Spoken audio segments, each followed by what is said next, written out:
தமிழக அரசியலில் பெரும் அதிர்ச்சியை ஏற்படுத்தி இருக்கிறது புதிய அரசு வெளியிட்டுள்ள வெள்ளை அறிக்கை.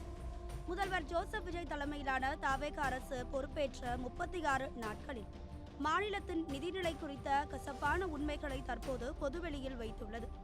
மக்கள் எதிர்பார்த்ததை விட மிக அதிகமாக, அதாவது 13,18,000 கோடி ரூபாயாக தமிழகத்தின் கடன் சுமை உயர்ந்து நிற்பது இந்த அறிக்கையின் மூலம் அம்பலமாகியுள்ளது.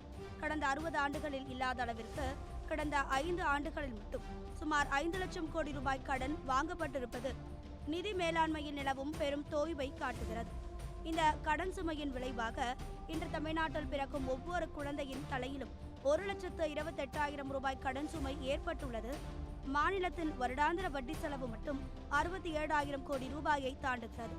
இதை கணக்கிட்டு பார்த்தால் தமிழக அரசு வாங்கிய கடனுக்காக மட்டும் நாளொன்றுக்கு 184 கோடி ரூபாய் வட்டியாக செலுத்த வேண்டிய நெருக்கடியில் நாம் இருக்கிறோம். அரசின் மொத்த வருவாயில் 64% அதிகமான தொகை அரசு ஊழியர்களின் சம்பளம், ஓய்வூதியம் மற்றும் வட்டி கட்டவே செலவாகிறது. மீதமுள்ள மிக குறைந்த 35% நிதியை வைத்துக்கொண்டு வளர்ச்சி பணிகளையும் மக்கள் நலத்திட்டங்களையும் செயல்படுத்துவது எப்படி அரசுக்கு இமாலய சவாலாகவே மாறியிருக்கிறது. துறை வாரியாக பார்த்தால் மின்சாரத்துறை 2.47 லட்சம் கோடி ரூபாய் கடனில் தத்தளித்துக் கொண்டிருக்கிறது. அதேபோல் போக்குவரத்து துறையும் 72,000 கோடி ரூபாய்க்கு மேல் இழப்பை சந்தித்துள்ளது. தமிழக அரசு என்ற கப்பலில் மொத்தம் 55 ஓட்டைகள் இருப்பதாக இந்த அறிக்கை மிக தெளிவாக எச்சரிக்கிறது. ஒவ்வொரு துறையிலும் நிலவும் தேவையற்ற செலவினங்களும் நிர்வாக சீர்கேடுகளுமே இந்த ஓட்டைகள் வழியாக கடனை உள்ளே கொண்டு வருகின்றன. டாஸ்மாக் நிர்வாகத்தால் செய்யப்பட்ட சில மாற்றங்கள் மூலம் 1,200 கோடி ரூபாய் கூடுதல் வருவாய் வந்தாலும் அது இந்த மாபெரும் கடல் போன்ற கடலை அடைக்க ஒரு சிறிய துளி அளவே உதவும் என்பது நிதர்சனம்.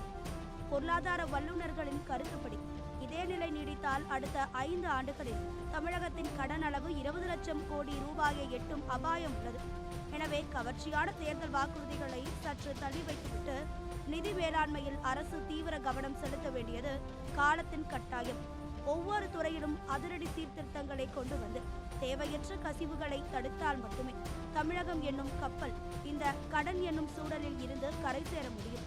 தற்போதைய நிதி நெருக்கடியில் இருந்து மீள அரசு எடுக்கப் போகும் அடுத்தடுத்த துணிச்சலான நடவடிக்கைகளில்தான் தமிழகத்தின் எதிர்காலம் உள்ளது.